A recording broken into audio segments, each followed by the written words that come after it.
आधीच गणित ठरलेली, ते दोघे फुटले तेव्हाच क्लिअर होतं काँग्रेसची रांग फुटण्यासाठी लाईन मध्ये उभी. काँग्रेस पक्ष चिन्ह घेता येणार नव्हतं म्हणून स्लॉट बाहेर पडणार नव्हता, एक एक करूनच फुटणार होते. 2019 ची रणनीती भाजपनं मॉडिफाय केली. पक्ष फोडाफोडी करून पक्ष चिन्ह ताब्यात घेतलं. अशोक चव्हाण फुटणार ही आतली बातमी आधीच भेटलेली. भाजपची रणनीती अशीच आहे, फोडाफोडी करायची म्हणजे फोडा आणि राज्य करा. 2019 मध्ये फक्त आमदार खासदार फोडले तरी सुद्धा फार काही हाताशी लागलं नाही म्हणून तीच स्ट्रॅटर्जी थोडीफार मॉडिफाय केली.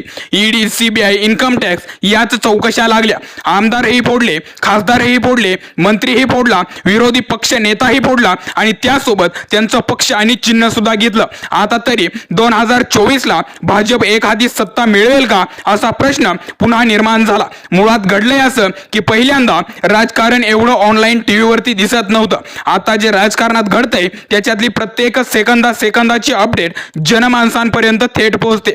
मुळात मेसेज हाच जातोय की भाजप आता कोणाला सोडणार नाही, सगळेच फोडणार. परंतु मतदार म्हणून एक भावना असते, सर्वसामान्य लोकांमध्ये फोडाफोडी केल्याची भावना जी आहे ती पसंत नाही आणि त्यामुळेच आताच अशोक चव्हाण यांचा झालेला प्रवेश हा विषय सुद्धा छोटा वाटतोय. मुळात दोन मोठमोठे पक्ष फुटताना बघितले, त्यामुळे आता अशोक चव्हाण फुटणं ही काय खूप मोठी गोष्ट नाही. यातून एवढंच कळतंय की आता काँग्रेसमध्ये सुद्धा फुटीसाठी रांग लागलेली आहे. झालंय असं की महाराष्ट्रात निष्ठावंत काँग्रेस कुटुंबातील अशोक चव्हाण यांचा भाजपमध्ये प्रवेश झाला. ह्या एकाच रणनीतीचा भाग आहे. एखाद्या व्यक्तीचा उपयोग किती यापेक्षा विरोधकांचे मनोधैर्य खच्चीकरण करणे हाच हेतू यातून दिसतोय. एखादा मोठा नेता आला की त्याचे समर्थकही येतात, त्यामुळे मतांची बेरीज जरूर होते. त्यापेक्षा विरोधकांचा धक्का देत जे कुंपणावरचे आमदार आहेत त्यांच्या संभ्रम निर्माण करून अधिक जागा मिळवण्याचा भाजपचा प्रयत्न आहे.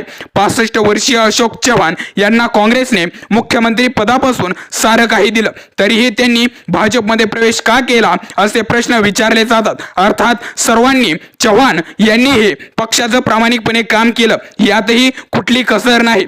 मराठवाड्यात लोकसभेच्या 8 तर विधानसभेच्या 40च्या वर जागा आहेत. लोकसभेच्या 2 वगळता सध्या 6 जागा महायुतीकडे ताब्यात आहेत. अगदी अशोक चव्हाण यांनाही गेल्या लोकसभा निवडणुकीत फटका बसला तरीही भाजपने त्यांच्यासाठी पायगाड्या का घातल्या यात जुन्या कार्यकर्त्यांचं काय असे मुद्दे आहेत. काही सर्वेक्षणानुसार आगामी लोकसभा निवडणुकीत राज्यात महायुतीला महाविकास आघाडी जोरदार टक्कर देईल असा अंदाज वर्तवला जातोय. कदाचित यामुळेच भाजप श्रेष्ठी विरोधातील प्रमुख मोहरे फोडण्याचा प्रयत्न करतोय. अशोक चव्हाण यांच्या भाजप प्रवेशानं नांदेड, हिंगोली येथे महायुतीला लाभ होईल. मात्र या जागा सध्या महायुतीकडेच आहेत.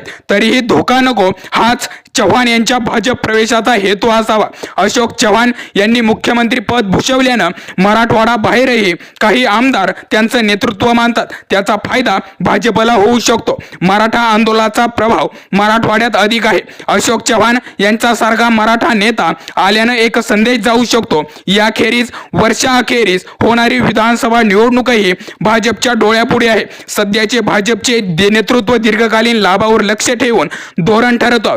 मराठवाड्यात परभणी, हिंगोली, नांदेडमध्ये भाजपचा तितकासा प्रभाव नाही. अशोक चव्हाण यांच्या प्रवेशानं तेथे भाजप बळकट होईल. एवढीच काय, ते अशोक चव्हाण यांच्या एंट्री मागची स्ट्रॅटर्जी. जर राधाकृष्ण विखेंच्या बाबतीत घडलं तेच जर अशोक चव्हाणांच्या बाबतीत घडलं तर राधाकृष्ण विखे पाटील ज्यावेळी विरोधी पक्षनेते होते त्यावेळी त्यांना फोडल्यानं अहमदनगर जिल्ह्यातील भाजप स्ट्रॉंग होईल असं बोललं जात होतं. पण राधाकृष्ण विखे पाटलांना ज्या पक्षामध्ये जाईल त्या पक्षांमध्ये आपल्यापेक्षा ज्येष्ठ कोणी नको असतं. म्हणून विखेंच्याच हस्तक्षेपामुळे महाराष्ट्रातील नव्हे तर अहमदनगर जिल्ह्यातील भाजपच्या 5 आमदारांचा पराभव झाला आणि विखे एकाकीच निवडून आले आणि एकाकीच अहमदनगर जिल्ह्याचे सत्ताधीश बनले. तेच जर अशोक चव्हाणांच्या बाबतीत घडलं तर असो आणि पुढच्या राजकारणाच्या स्ट्रॅटर्जीचाच भाग आहे. पण सध्या एवढंच दिसून येतंय की अशोक चव्हाण हा प्रवेश छोटा आहे. अजून पुढे जाऊन 2 चेहरे असे आहेत की ज्यांचा नंबर आता भाजपमध्ये लागू शकतो. मुळात हे आधीच स्पष्ट होतं. ज्यावेळी मिलिंद देवरा हे फुटले, सिद्दीकी हे फुटले, त्याच वेळी कळलं होतं की आता पुढे जाऊन अशीच मोठी रांग जी आहे ती लागलेली आहे. बाबा सिद्दीकी, मिलिंद देवरा आणि अशोक चव्हाण अशा वर्षानुवर्ष काँग्रेसमध्ये राहिलेल्या व्यक्तींनी पक्ष सोडल्यानं विरोधकांच्या निवडणूक निवडणुकीतील भवितव्याची चर्चा सुरू आहे. अर्थात व्यक्तीपेक्षा काँग्रेस विचारांना मानणारा एक मोठा वर्ग आहे. त्याला बरोबर घेऊन काँग्रेसला नव्या व्यक्तींना उमेदवारी द्यावी लागेल तर पक्षाला उभारी मिळेल, अन्यथा फुटीचं लोण वाढत जाईल. विरोधकांचं मनोधैर्य खच्चीकरण होण्याचा धोका सुद्धा यातून दिसून येतोय. दरम्यान या सगळ्या घडामोडी जर बघितल्या तर साम दाम दंड भेद या सगळ्या यंत्रांना वापरून सुद्धा भाजप लोकसभा विधानसभा मारू शकेल की नाही हे पाहणं गरजेचं असणार आहे. अशाच माहितीपूर्ण व्हिडिओसाठी आपल्या चॅनलला आवर्जून सबस्क्राईब करा. जय महाराष्ट्र.